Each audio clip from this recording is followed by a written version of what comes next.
Welcome to the Heavyweight Podcast. The message behind saying the title The Heavyweight Podcast is to be able to say that we can weigh in on some heavy shit. You know, what we're talking about is important from every aspect of it. It's a heavy weight. It's not just about physical weight, but the weight of things that can weigh our minds. So I think it's dope that we can have this conversation. What's good? This is episode 118 of the Heavyweight Podcast. I am Stutter McFly, back again with these three guys. Go ahead and state your name for the beautiful people out here. It's your boy, Young Baklava. Holla at me. Baklava. It's your boy, Molly through the Grouch. And they call me Hunter. You sure? Can we quit names? Can he be the Grouch? Nigga, he sound like he been deep throating all week. Yikes. Pause. You know. You ain't got the energy to fight? I just don't want to take it off topic right now. That is the topic, apparently. Yeah. Off top. Don't say that. That's another pause. Do you have alopecia? Come on, dog.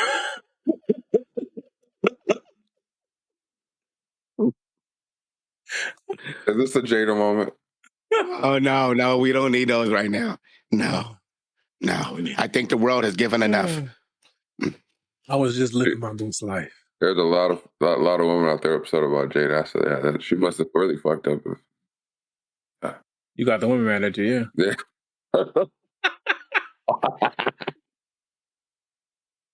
Oh my God. Hey, When a woman tell you just go shut up and sit the fuck down, it's bad. Like, if they told you that shit, yeah, you might want to shut the fuck up. Like, you know, it'd be funny if we got a diss track out of Will. We ain't getting no diss track. You mean Will rapping again? Oh. You heard that nigga say, ain't getting no diss track. That's the love of my life. I always support her. This nigga here.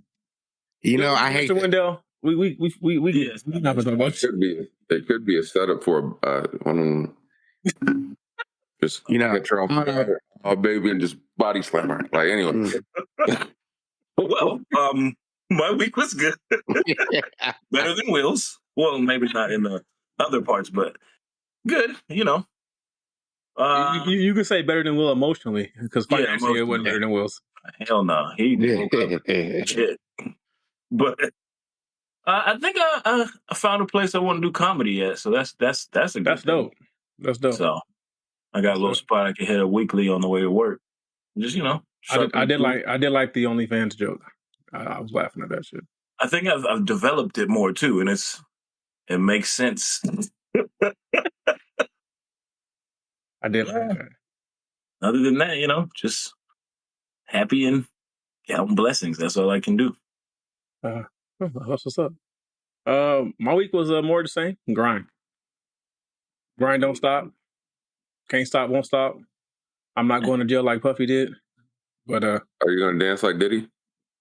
If I get a check like Diddy, I dance like Diddy all day. Are you gonna say take that? Yeah, if my check. He said I Diddy all day. Did you say Diddy went to jail? Man, this must be I'm not going to jail. I mean, we're in that time of this year. You got Donald Glover, Joe Budden, and Jada. Oh yeah, we do got Jada. That's right. Sorry. Yeah, man. My week, overall, my week was cool, man. It was just it was exhausting. A lot of long work days and a lot of activities on this weekend. This being a husband and father shit, entrepreneur shit ain't for the week. Fuck pumpkin patches. Yeah. Hunter, damn it! I got Hunter, we know what your week sound like, but tell us what it was actually like. I caught the Rona. My first time. Who threw it This at you? is Winco.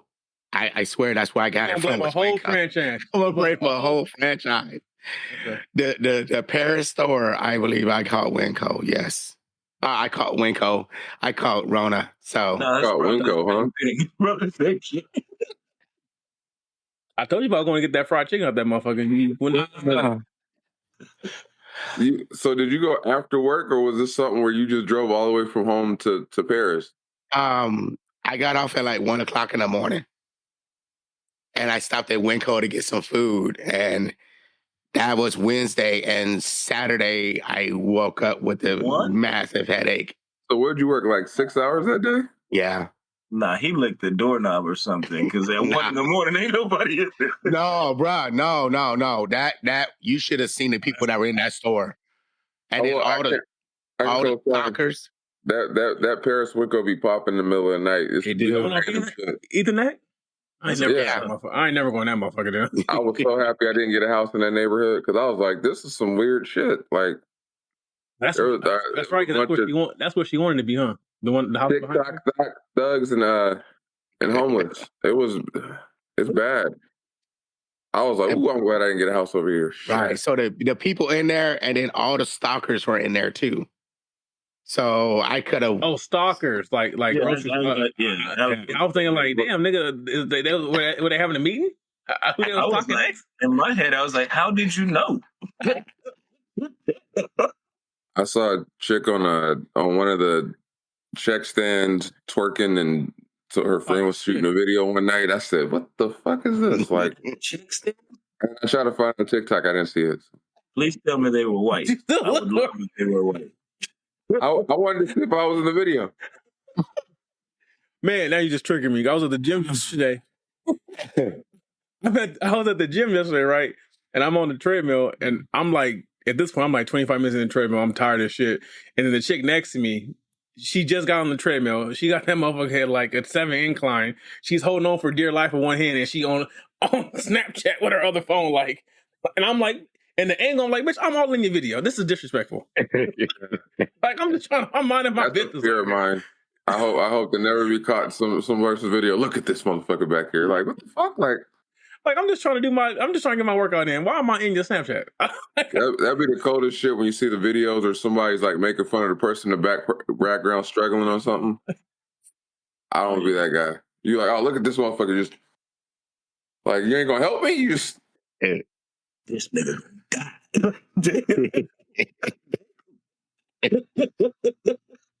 Let's see how. I think he's about to drop the weights. Like, are you an accessory to murder? Nigga? Like, you just gonna watch? Like your weekend clock? Work like you, and then errands, and I got my hair done, and yeah. So braider. Did you walk out of getting your hair done, being one of the baddest single motherfucker you ever seen? Yeah, I threw my hair in the wind. You feel like Rick James? The birds were flying. I was just like, "What the? Oh man!" So you went into a cold verse on the day you was born.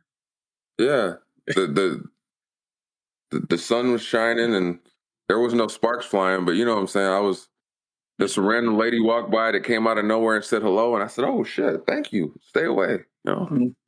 And then my braider went to tell me that she's moving she moved to a different shop as of November 1st, and it's Kevin. You know where this is? It's a Chicago University. Oh wow! Right across from Winchell. Mm. Yeah, when you said Winchell, when she said that, I'm Brown McThack, so I'm coming here early in the morning before I get harassed or jumped.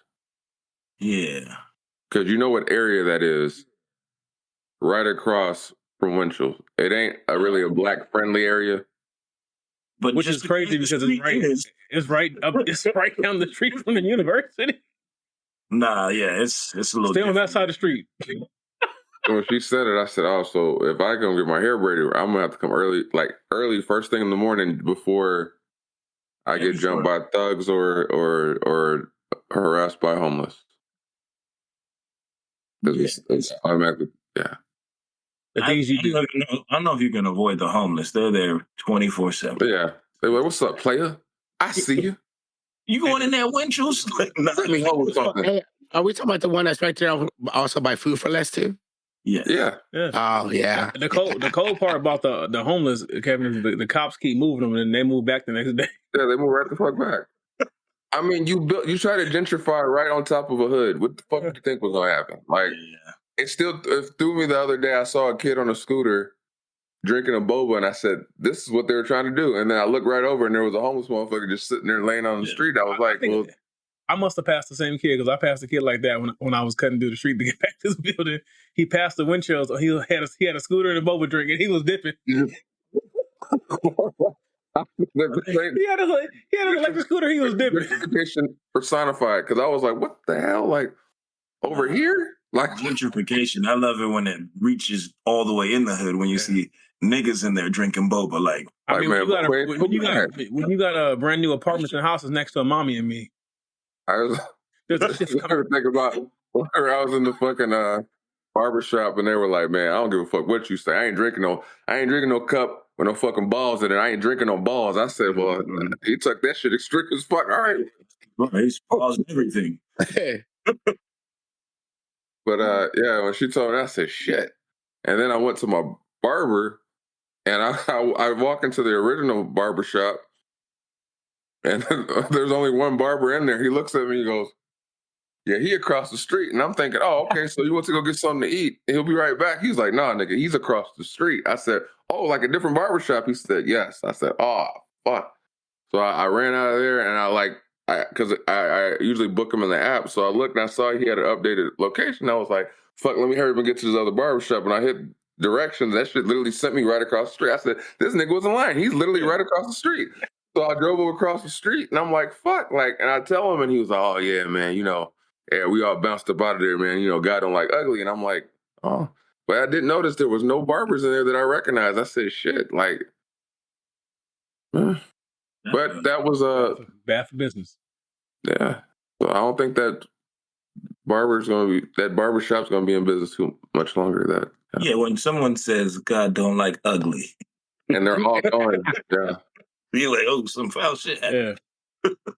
When barbers take leave, they take their clientele with them. Yeah. Well, it's just like hairstylists. Yeah. It's just they be living that same life, different locations, different places and shit. I feel like the hairstylist will tell you exactly what happened now. Yeah. He just the hairstylist can't wait to tell you exactly what happened. It's like, I ain't a nigga to gossip, but just know God don't like ugly. You know what I'm saying? I'm like, "Oh, okay, yeah, I feel you." Like that I'm not gonna cry. You know what I'm saying? That was the way to tell you some shit went down. I'm not gonna be the one to tell you. If you hear it, I'll confirm it, but I ain't gonna be the one to tell you. But the way he said it, though, he was like, "You saw, though. There was no one there. You saw what's about to happen. Like, it's just him." Yeah. And then I went to the pumpkin patch with the kids, and they was on some shit. The big one? Because it was it was a big one in Marietta Hot Springs. There was you could see it off the freeway. And we went there. It was cool, but it was, of course, pricey. Yeah. Everything is. Was it packed? It's ridiculous.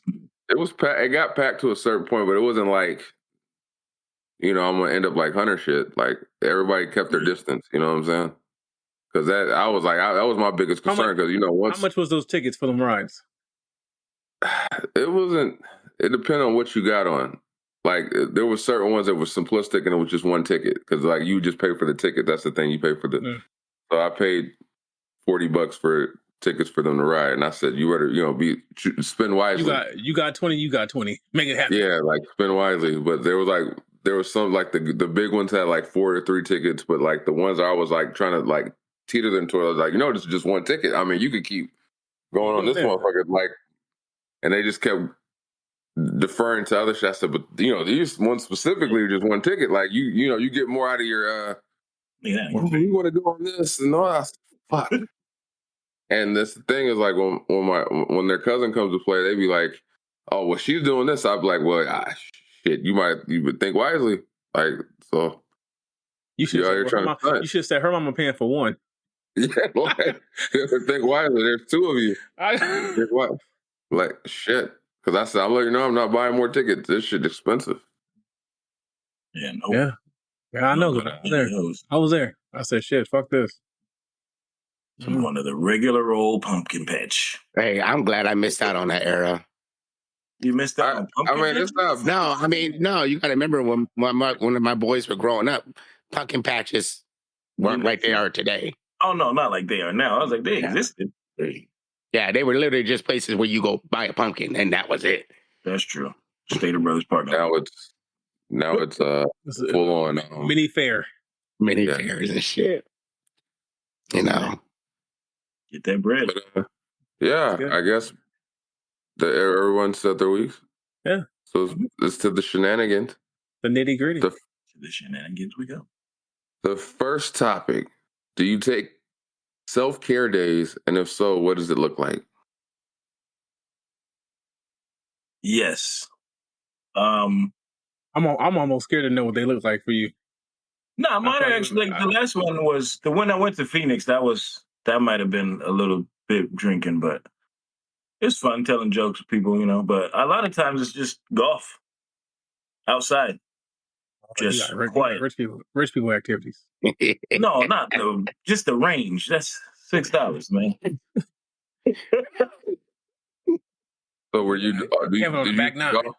Did you golf a lot when you were doing the community, or? When I was doing the community? Oh, no. I got you. I see what you did there. I see. When you was writing for 30 Rock? Hey. So when you did This Is America, what mindset were you in? Donald Glover wishes he had a gap like this, my nigga.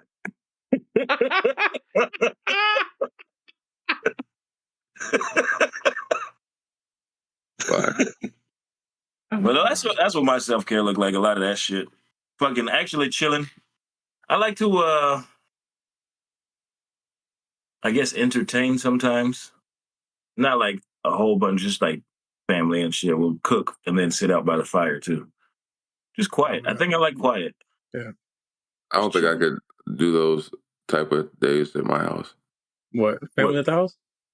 No, like invite you guys over and like, because at some point we be freestyling, and I know you're gonna be looking at me like, this nigga always wants to rap. No, let's let you chill, no. No, let you rap. I mean, I would force you to rap. Like, you would not leave the house without rapping. That's what I'm saying. You'd be like, nigga, I can't go this nigga. That might be your intention, but you can't make me do that. I don't want to do.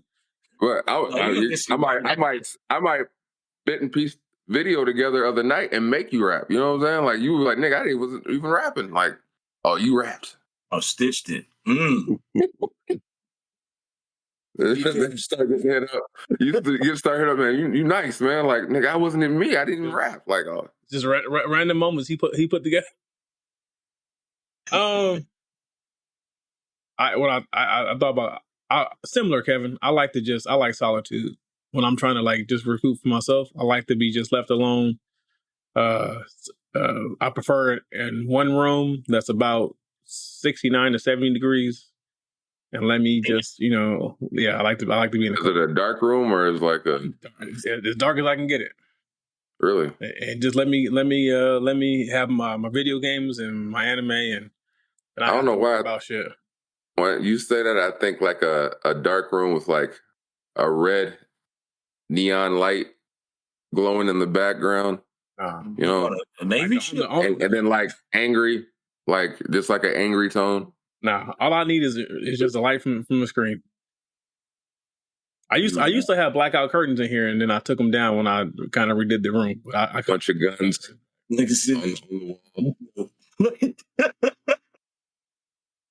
bunch of guns on the wall. I thought about my weapons too, but I'm scared my daughter might figure them out. You have like your spirit animal is Oscar the Grouch. And it's him, that picture that you had with the trash can, and you're just like, that's my nigga. Like when I need inspiration, I look up at that picture, like, you know, he would be a dope ass picture. I'm telling you, Oscar had he had valid points on life. But you have the inspirational quote from Chappelle's show. Because I live in a fucking trash can. Yeah, bitch, I live in a fucking trash can. Like that's my motivation to work every day. What you call perspective. Yeah, but that's it. I like solitude, and then but also I can agree. I get in my modes where I kind of wanted to just be me and my family, and I also get in the modes where I just kind of want to be around my siblings. Like I'll miss them. Like we all get together, have a good time. Like that's like a day. After a day, I'm like, okay, y'all niggas, it's enough. Let me go home. That sounds like Thanksgiving. Yeah. So yeah, where you get around them and you say, all right, niggas, it's time to I got my fix of you. It's time to. I love you. Out. Like I love you, but now I'm gonna love you from afar. Back on that, Hunter. Your self care days. I know this is gonna be some crazy shit. Who you are? I was just gonna say my self care days are just those days when I don't have to have no responsibility at all. I can sit on the couch. I can play video games. I can do whatever I want to do. So every day, you know, it's pretty much a lot of my days. I have a lot of self care days. Every day for the last 3 months. Because you ain't worked a full week in 3 months. Every day. Oh, I needed those. But yeah, that's really how I just do my self care. Really, life is always pushing on us, bro. I caught it. Don't. What? I was. No. See, like since you've been out, I guess from work we were missing you, right? So we noticed the security guard at work, and we thought, maybe she's your sister, or maybe we just missed you so much you look like your sister.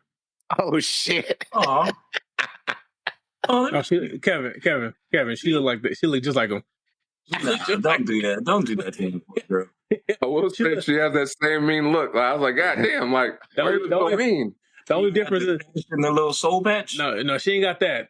She ain't got that, but she got braids. But everything else, eyebrows, everything else, that's her. Oh, it's his female doppelganger. With that look on her face, when she looked like she tell you to get the fuck on, you like, ooh. Hey, you should ask her. You want to be a female on the podcast? We'll call her Huntress. Oh shit. Yeah, but I don't even know what to say about that shit. Now you're gonna be looking for her, huh? Yeah. Ooh, at work? Yeah, you'll see her. Oh, I haven't noticed the one at work. Yeah, I know. You'll see her at night. Act like he don't notice people, but you'll see her. She be there all day too. She working. She like you. She work 13-hour day. I can't say I noticed. Because she's only all day. Yeah. Is she my complexion too? Yes, nigga. Oh. To the T. I have to keep an eye open then. Oh, I guess it's nice to be missed though. I said that's either his sister or a child he didn't know he had. Yeah. Don't say a child I didn't have. I already had that problem up there. Hey, we might have that one. Maybe it's the sister of the brother, and they're circling your ass for child support. Retro. That's me. Retro chicks, nigga. Like, wait, what? McFly, your self-care? Well, old me would just say they're just masturbating. But, I've evolved. I do a lot of strangers now. I get my hand numb. It'll take some time. And anyway, no, but seriously, I realize video games are my, like, safe haven. Like, when it depends on the moods. Like, if I'm just kind of just trying to zone out and think about shit I'll play like 2K until it pisses me the fuck off. And then something about 2K, or not 2K, Call of Duty, when, especially like ground war for me, like, I'll just sit on a rooftop and just snipe. And it gives me this weird, satisfying feeling. I just snipe. And then it's like when you go back and forth with a motherfucker that keeps hitting you, and you're like, all right, nigga, I see you. I get you next time, go around, and you just sniping each other. It makes me feel good. I don't know why, but. So mild violence makes you feel good. Yeah. I mean, it's not like I actually putting, like, it's just like I guess the skill level. Like, I'm a bad motherfucker. I hit that motherfucker from this distance. Woo! Like, special motherfucker moving, and that you got to time it to where, like, the bullet catches him as he's moving. Like, I don't know. I just like skillful things. I think it's more than the violence thing. It's more like that shit's skill based. Like, as far as like you got to time that shit especially when they're moving. But the music, obviously, like when I get a chance to actually put out write a song, put it out, that puts me in a good place, and it helps me feel better about myself. Than the gym, going to the gym a lot. There's this kid that I play basketball with frequently while I was on leave, And I saw him yesterday since I went to the gym a little later because I go early now since I went back to work. But he said it best. He was like, like, man, don't you just love coming to the gym? I said, I mean, yeah, it's a good, but not like this nigga. Like he's a swole dude. And like he was saying this shit as he was like on the treadmill, and he was just like, man, don't you just love coming? I fucking love coming to the gym, nigga. And he was just like, he was really upbeat about it. And I said, yeah, man, like I like the feeling I get from the gym. So yeah, I feel you there. But like he was like dead on serious, and he got real extreme in it. He just tuned me the fuck out, fucking turned the fucking treadmill up to like 7. And just start sprinting on the fucking treadmill. And he was and at his size, like it just sounded like thunder, nigga. It was like whoa, whoa, whoa. And he was rapping shit. He was like, "That's what I'm saying, nigga." I'm like, yeah, for sure. This nigga just freaking me out. Like, what is he praying for? Tell him he's won. He won. He's running from his demons. He's very charismatic cat. Like he's very animated, like it, but like then like you see this big buff light skinned nigga with nappy afro, and I was like, nigga. But yeah, his enthusiasm was. Motherfuckers that love cardio is different. They built different. But like this, the thing is, Maurice, this one when you see him work out, he'll do like weights, and then like in between weights, he'll literally do a plank with a weight on his back. For like 2 minutes, and then as his resting period, then go back to work.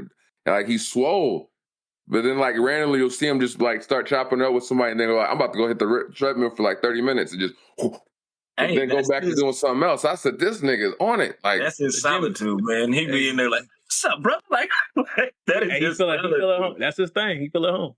But like I guess like seeing how he is, it's like those you gotta take the things you have in life and make them your self-care moments. And like when I chopping up him yesterday, I was like, yeah, I can see it, the gym being that, but I don't, not for like for him, but like all those things, like like it's like a pie, so much percent there, so much percent here, so much percent here. Then like even now, like when we go back, like going back to work, and like I like where I get that little moment, like I told Hunter before, like I get these pockets at work where I just listen to music and I'm doing karaoke in my fucking tractor for like 2 hours. And then like Maurice will hit me up and I'm like, all right, now we split from the karaoke, like, what's up, nigga? And then we just chopping it up for a little bit. Like it all that provides, because it makes you not think about what's going on around you. Like the job can be, especially sitting in traffic, can be. Yeah.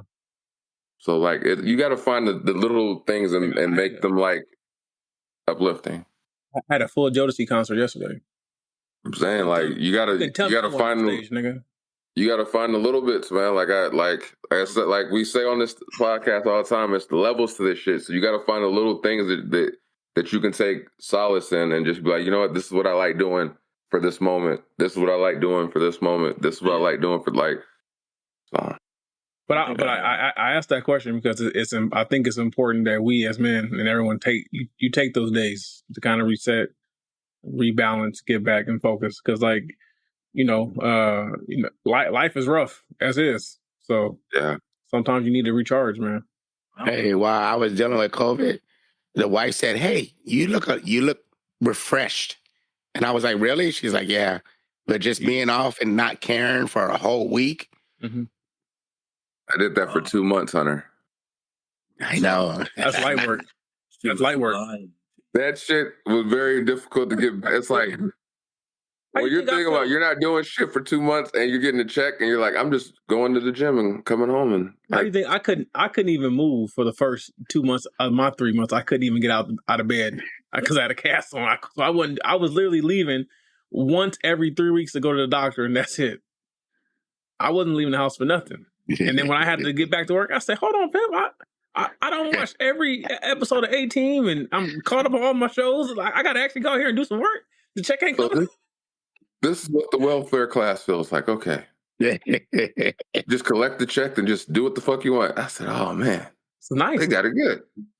like fuck, you know the check's coming. You just got it. I'm just going to go chill out. I'm gonna just start claiming squatters rights. I'm just pop up at random shit and just. We got them little PED card or pandemic EBT cards. I was like, nigga, this ain't fair. Oh snap! You just remind me something. I gotta talk to my wife, Kevin. I was just like, so y'all got king crabs? I gotta talk to her. I remember in Mobile when I was part-time and I saw motherfuckers with BMWs on welfare, and I said, what the fuck? Bro, That's insane. now you just trigger me. Okay. I'm gonna tell her. So I remember this back when I was in package driving. I think I had just hit like $28, $29, and I thought I was doing good. You know, so I was at the grocery store, and I was like, all right, we're gonna go out here. We're gonna get everything we want. We got a full basket, and I think I ended up paying like $300 or some shit like that for groceries for both of us. But it was like, but back then $300 would last. Yeah, $300.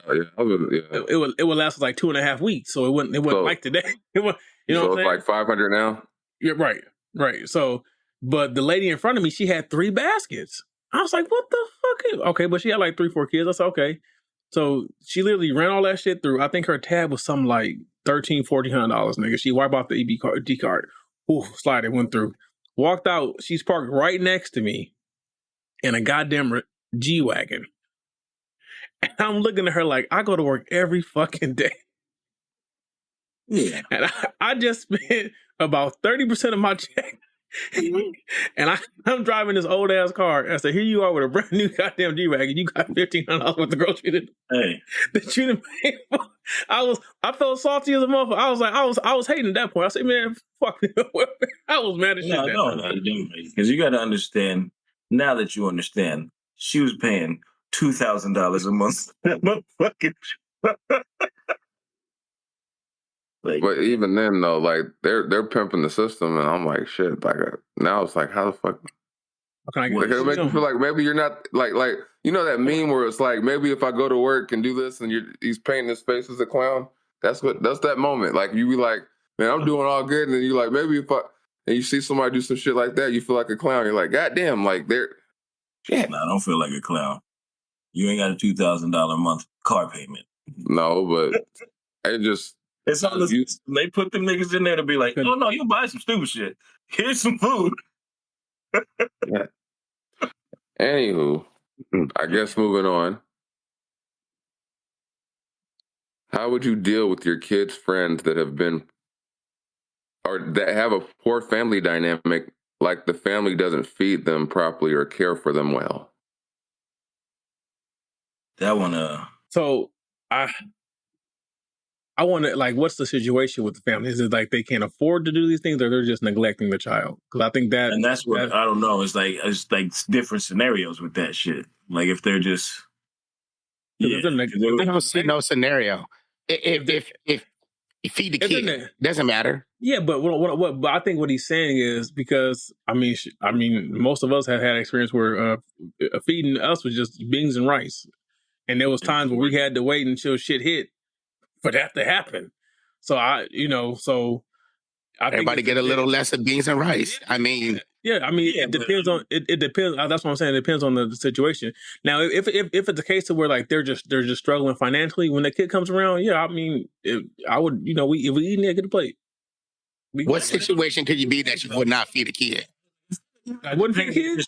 Parents, like shit. They might listen. I don't want to say it on here. I'll text y'all. I'm not coming. That's what I'm saying.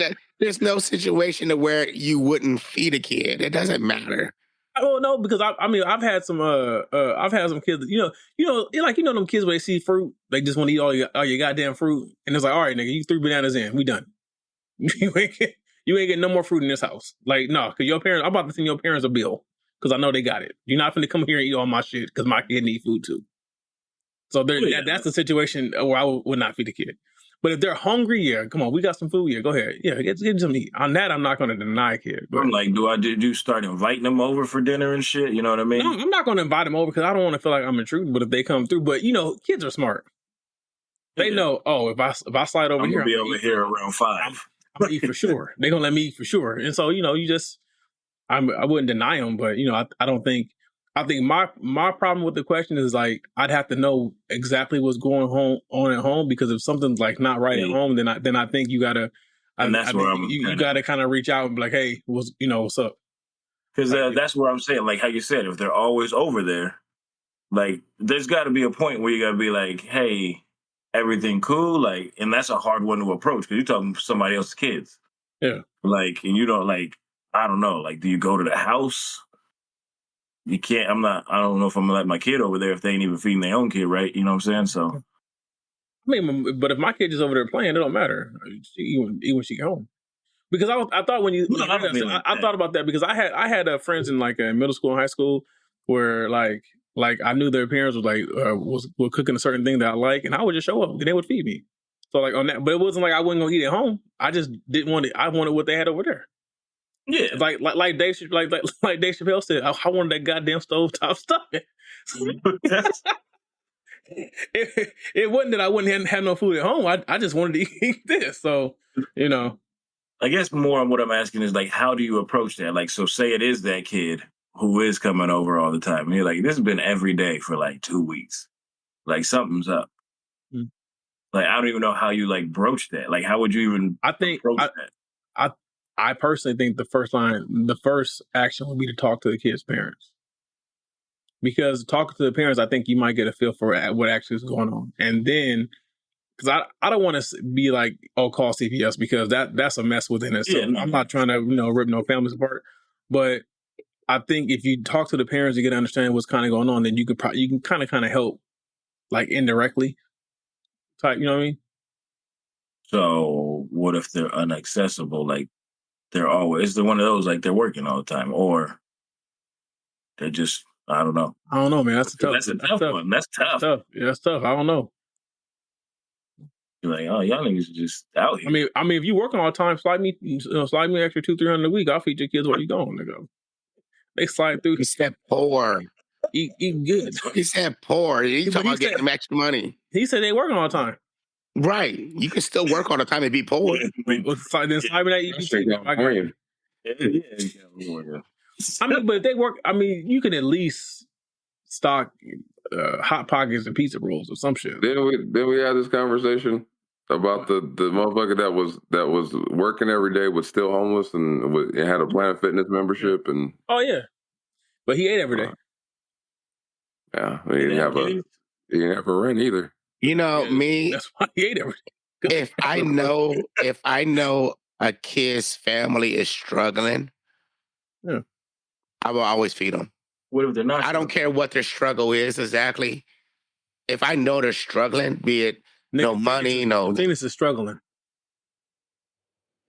She is struggling. She needs your help. You still know what the parents are going through. You know, I'm struggling. First off, help me it out. Don't matter because I ain't got no kid to share. So I'm help me out. Hey, you play video games? You just gonna start coming over playing video games around dinner time. About to just pull up. You know, I mean, I've been in that situation, and so I get it to the point to where it don't matter if I know they're struggling in any kind of way. That kid will always have something to eat, especially if they're hanging out with my kid. What if it's not a struggle situation? Hang out with your kid. Yeah, what do you mean? I work side by side with your kid. When I show up. What if it's not like deliberately, but it's like they're not giving the kid the proper attention? See now that what is that still the same thing? But see, Kevin, to that point, that's a different struggle, and it's probably they're not giving the kid the attention because they're probably working 2-3 jobs and they can't. They're probably like, okay, I can't be here for you. I can't be here for you financially and emotionally, but I got you financially because that's why I'm out here killing myself. Okay, now what if it's those?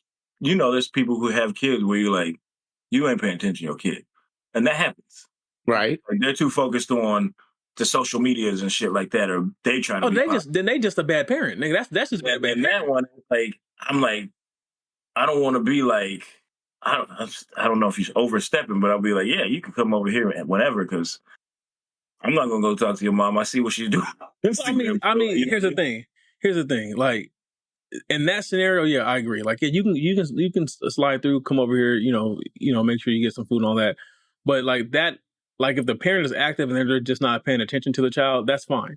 Because that's like you're almost like you're playing like a role, like you're like a surrogate mother or father type thing. I don't see nothing wrong with that. But what I'm saying, like, I wouldn't actually step in and say something to the parent unless the kid's actually like being like denied something or they're not, they're neglected in some type of way. I mean, there's nothing wrong with being a safe haven. Well, when you say neglected, that's a lot of things in that. Like, they're not providing them food at all. I still wouldn't step into the parents. What do? You just be a surrogate family? No, I mean, it's a kid, and you got to remember that kid is tied to my kid. The moment you step into a situation where you got something like that, the parents can tend to overreact. Yeah. And next thing you know, let me ask you this: what if the kid that's being neglected is friends with your kid, but you don't like the kid that's being neglected because of the attitude? Because of whose attitude? Because of the friend's attitude. Bad attitude. Like the kid has a bad attitude. Like that friend is a bad influence on your kid. But no. We're not talking about, just like, we're talking about my kid is best friends with somebody's family who's poor. I mean, they're buddies. They're hanging out. They're But that kid is a bad influence on your kid. If there's a bad influence, they're not going to be hanging out with my kid like that. Okay, you say that. Look, you are the prime example. See, in that point, is that where you do that, though? Where it's like, all right, fuck it. I'm going to try to surrogate over here. But you're throwing in a lot of different variables. I mean, at the end of the day. That's what it is. Right. But, I mean, even then, there's still no reason to give a kid a meal every once in a while. I mean, I will feed you every once in a while. But to Hunter's point, Kevin, what I would say is, there's nothing wrong with being a surrogate, like, or I'm not gonna say surrogate parent. I'm saying mentor or a figure, right? There's nothing wrong with that as long as you don't overstep bounds, right? But you also have to have that dynamic to where, okay, I don't know what's allowed, because nine out of 10 times in a situation like this, the kid just does whatever they want when they're home, right? Okay, I understand that when you're at home, you can do whatever you want, but here we have set rules in this house, and as long as you abide by these rules, you're always welcome here. You know what I'm saying? I'm going to hold you to the same standard of behavior while you're at my house as I hold my child, right? So you're going to know the ins and outs. I'm not going to deny you, because like you say, at the end of the day, children are innocent, so I'm not going to deny you food. I'm not, especially if I have it. I'm not going to deny you any resources that I can give without it hurting my family. I'm not going to deny you any of that as long as you act currently to the rules of the house. Yeah. You know what I'm saying? And it basically, my basic rules just don't fuck up my shit. Respect my stuff. Like, I'm not asking you to come in and, do chores and shit because you don't live here. But I'm saying, like, you come in, be respectful, respect my house, respect my surroundings, respect my wife. And, I don't mind slighting you a plate of food, fill your bellies, that type of stuff. What if, now let's take this way deeper. Now, say this goes on for some years. How do you approach that if the kid... I might as well adopt a nigga, shit. That's what I'm saying. Would you be willing to do that? Like, because if the kid approaches you, like, look. Quick. I don't know where you motherfuckers are going with this, but y'all some shit right now. What you doing? Why you crying? No, I'm still dealing with my shit. I'm just saying. Hold on real quick. I think... That gets tough. If it goes on for years, then obviously it becomes a situation to where they're like, your kid and another kid, they feel like they're sisters, or they feel like they got a bond. So I don't necessarily think like you have to adopt them. Now you can elect and choose to take care of them if that situation works. But I think that would be on a situation by situation basis. I think that's just something. Yeah, but I'm not adopting nobody else. I'm not, because then I have to be responsible for you. Hold on now, Mr. McFly, what you think? I'm struggling. So Hunter, I'm gonna be at your house. My kids ain't friends with you though. Yes, I said hello to them, so we're friends. I'm friends with both of your sons. Listen, Hunter, your response, you're supposed to be, well, then go to them niggas' houses. Right? Right? That should be what it is. Go to their house. Yeah, Alright. when your one son left too far, the other son he got a newborn and a 5-year-old over there, and it's too loud. I think I can't even. I've been in a situation where my dad was like, my friend was struggling, and my dad went out of his way to like let him stay with us because his family was No. like they were like essentially like they're. I don't talk to him, so I ain't gonna say his name, but his mom was staying in they were staying in a shelter, and the dad was trying to work what he could work. So like my dad stepped in and was like, he can stay with us. So for like a good like 3 to 4 month period, of my a close friend of mine was staying with us because of his family situation. So like for me, it's very close to home because I remember seeing him. Like I would pick him up from work, and like his dad would like walk up on him and ask him for a couple dollars. And like whether it wasn't his dad asked for a couple dollars, his dad would see him try to see how he was doing, and he would like go out of his way to give him part of his check. Yeah. And his dad didn't want to take it, and then he would take it, and then like he would just sit there, for a couple minutes in the car and just start crying. And I'm like, "You good, man?" Like, but like, it's one of the things like when you see it, like it sucks because not every not every aspect of people's lives is like, it's so simplistic. Like you want to do, like I saw his family wanted to do better, but it was something where it was kind of out of their control. Yeah. Like his mom had mental, issues, and like his dad was just trying, but like couldn't keep like a steady job. And then the jobs he had, he wasn't getting that great of money, and like when he was working, and it was just one of the things where you're just like, when you're trying to process it, you're like, nigga, I'm going through my shit, but I can only imagine what's going through on in his head. Because, like I said, he would just break down randomly. Like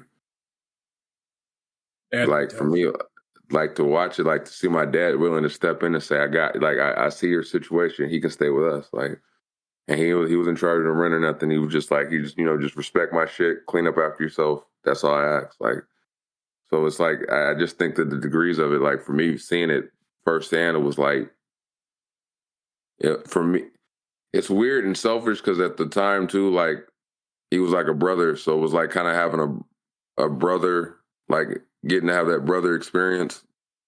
But like I know, like he was going through all his other shit. So, but for me, I couldn't fathom it. Just to have to be try to be the parent in that. But I think it goes back to, I think we talked about this previously on the pod. Like, it's a lot easier helping somebody when they're trying to help themselves. Like you can sympathize and be more empathetic to when you see like they're struggling, but they're trying to like navigate the struggle. So it's a lot easier then to be like, I'm gonna give you a helping hand. And I think that like goes back to like what Hunter said. Like, yeah, the child is struggling. So I mean, if it's a meal or if I can offer it, a warm place to sleep, like, yeah, as long as your parents know that you're here and that I'm not causing like any rift between you and your parents. Like, yeah, if you feel comfortable here, yeah, you can be here as long as it's okay with your parents. But if it's not okay with your parents, I mean, it's hard, but it's like, well, if it's not okay, you can't stay because I'm not going to come between you and your parents. Like that's something you got to kind of like work. But like what your dad did, that's highly commendable because I know a lot of people were just like, man, you're in a tough situation, like, and they just wouldn't want to deal with it. Like, it's too much baggage. And so the thing is, he was doing that, and I like when you really like when I processed that he was doing that and going to school. Like it was his senior year, and he was going to school, so it was like for him, school was like a secondary thought. He was still going, but it was like for him, it was like whatever for him. Like it was like I got all this other shit to think about. School's like this ain't the important thing. I got fucking think that like, my parents are this way, and I got fucking I gotta help them. Like, so I got why his thought process wasn't school. Like he didn't really give a fuck about like I don't think he was even processing graduating, but he still was going. Like, yeah. That's hard to think about on the dad's end too. Yeah. That's a tough one. Yeah. Like you said, he didn't want it, but it's like shit. Like yeah. So when you're taking money from your son and you're like, you're supposed to be the one Yeah. giving, like, providing him, and he's trying to help you out like that. Yeah, I've had some good people. I remember in Arizona, that's when I was grown pretty much, but I was refusing to come home. I was just gonna figure it out. I was just sleep in my car, but some family, they were like, "Nah, we ain't gonna let that happen. Just stay here, man." Like, because it's like I guess they could see that I wasn't just like, "Okay, yeah, I gave up on school, but I didn't give up on everything. Like, I wasn't like doing bad. You know what I'm saying?" Yeah. So I guess they feel comfortable to like let me in the house, and that shit helped me a lot. And like that's cool for people to do, but it's a tough scenario. Yeah, because I like being a parent now. I can't like really fathom. Like I would help kids, but I can't fathom like being in that thought process because like my brain automatically goes to like I don't want to put my family at in a situation where they could be at risk for something just because you're involving them in a situation that might turn south down the line depending on how the other parents react, or you know what I'm saying? Like you don't want to put your family through that. Like you're over here trying to help the kid, and then all of a sudden the parents show up turned up on some other shit because they overreact or like. And you don't want to disadvantage your kid at all.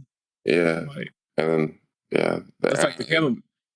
Like the Kevin, when you asked about the adoption, like, yeah, it sounds like an easy process, but it's a lot of responsibility. You know what I'm saying? That's a lot of responsibility, and like you're now solely financially responsible for this person. So it's like that's a big step to take. Like it's one thing, me spotting you meals and somewhere to sleep. It's a whole nother thing when now I'm responsible for your being until you're 18. And I feel like it's easier for us to say that now, and like hopefully we never have to go through that, because I feel like if you have a connection with a child, that's where it's like shit. Like you don't want to watch this kid like go somewhere where you're like, this is gonna be bad for them, like 100%. And it's like I don't even know if I can answer that, but like part of me feels like I could, but I don't know.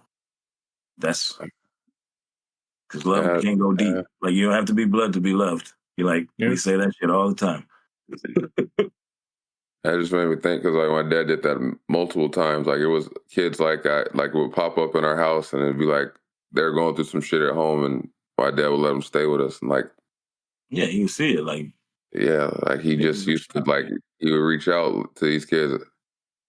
And it's just like talking about this made me realize how many times it happened. But it was like he always like see the good in the kid and be like, oh, he just need he needs some help. Like, yeah.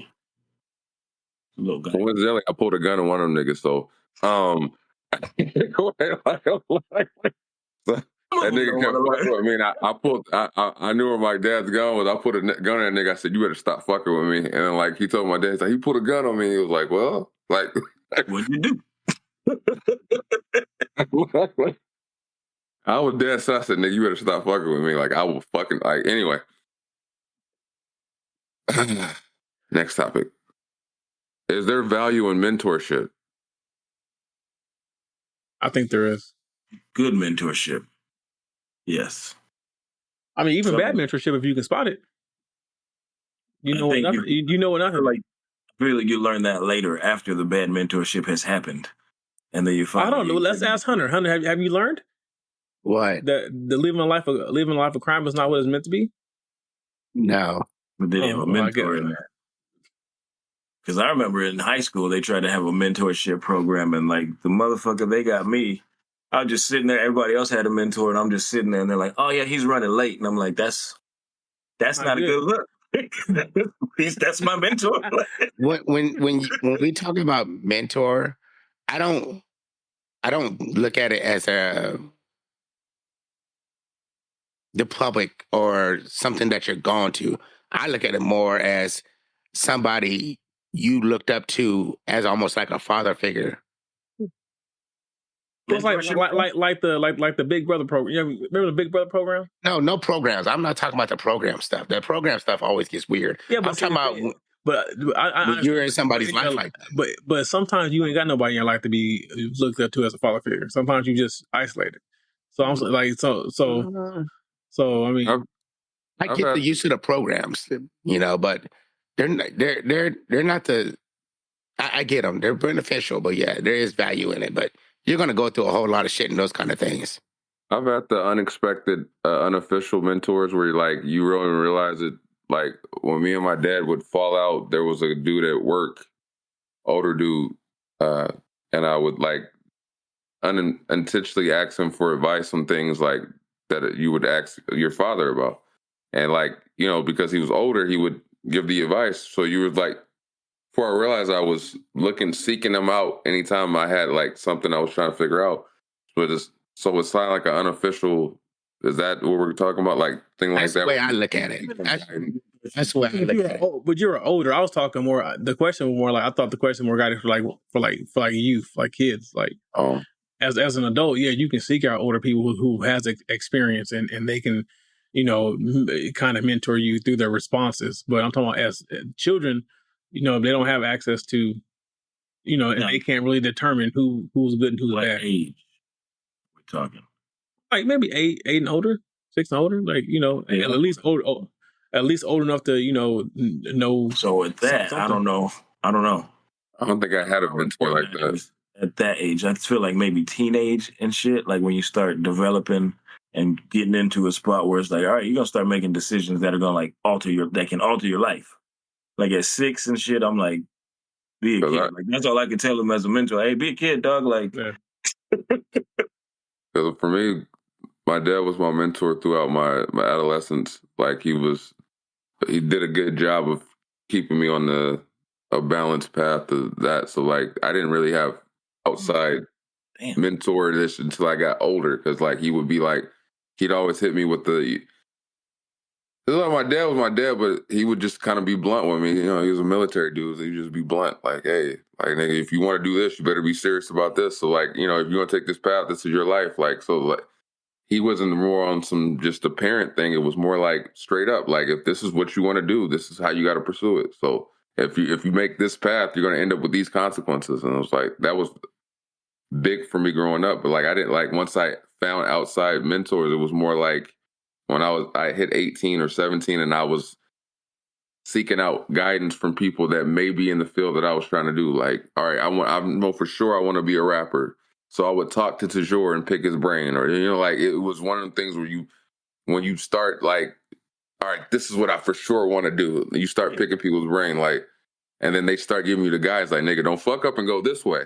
You want to do it this way, and you're I needed that. But for as far as life, my dad did a great job of keeping me away from the streets because he had a street nigga tendencies, So it was one of them things where you came across and it was things I would be we lived on 11th Street and I would walk the 1200 block and they'd be oh, that's just the barber son, he good. So it would be one of them things where my dad had them street nigga tendencies, so he knew people on the street that knew that's he ain't gonna try to ask him what's that or anything that's Jesse the barber son, he good. I've seen that nigga growing up, he good. He ain't doing this life. I guess thinking of it too, this is how you were saying how your dad did a great job. I get where it comes from with the young age too, because there are a bunch of kids who don't have that guidance from a father.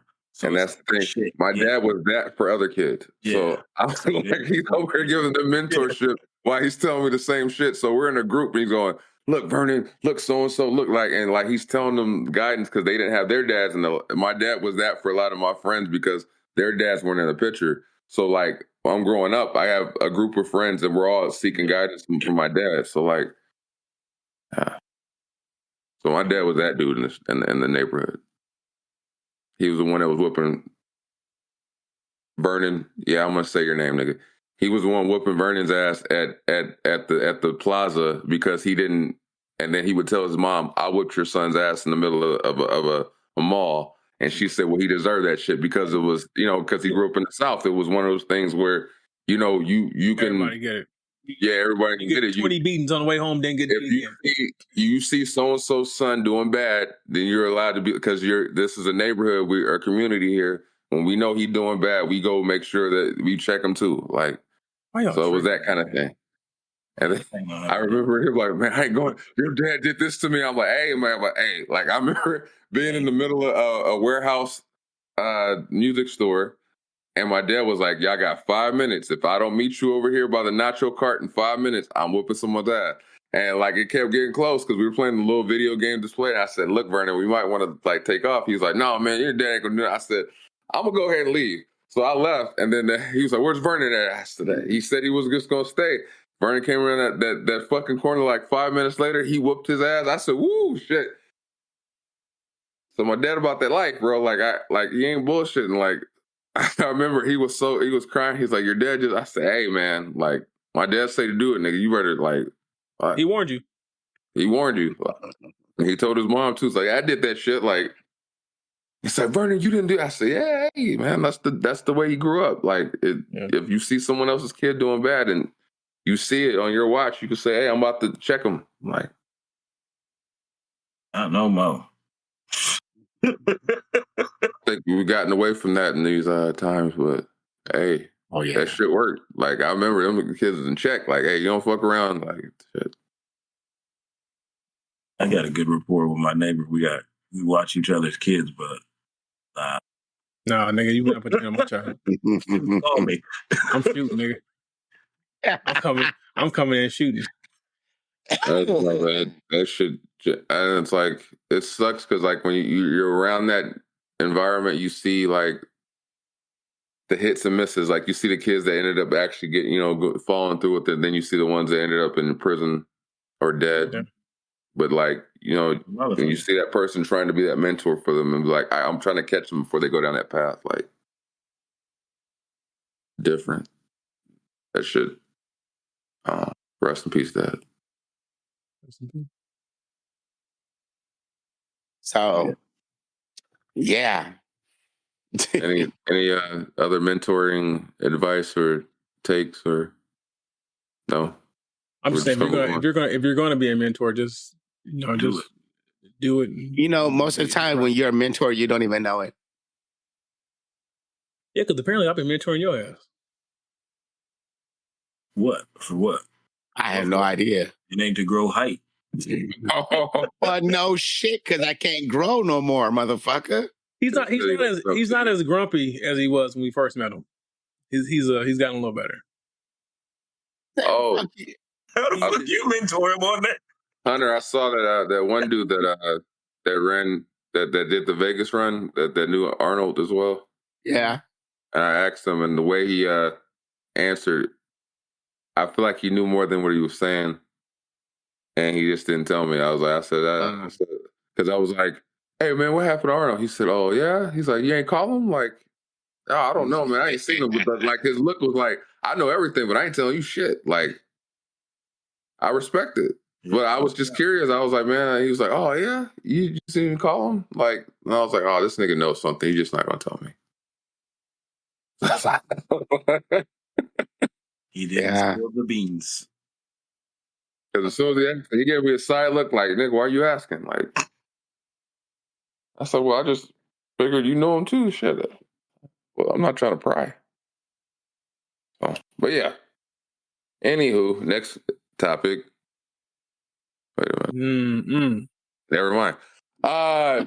With that being said, this has been episode 118 of the Heavyweight Podcast. I am back again, Stutter McFly, one more time with these three guys.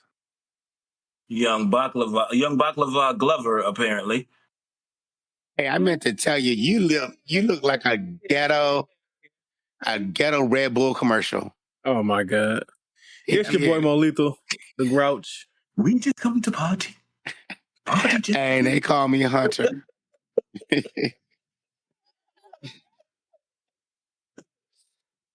Oh my God. Shit. All right. Like, subscribe, share, comment. If you're a woman that's interested in being a part of a podcast, let us know. Preferably, you must have a microphone and or a webcam to be able to be a part of this podcast. We cannot just let you go willy-nilly. I'm going to let you go free balling. Yeah, because we need some sort of quality here. So, but yeah, till next time, we love you guys. Peace. Peace. It's a wrap. That's all she wrote, folks. Thanks for tuning in once again. You can check us out on all streaming platforms. Click like, subscribe, leave some comments. You know what I'm saying? Is it Monday yet? Hello. Every Monday you got new episodes, so tune in. Have a blessed one.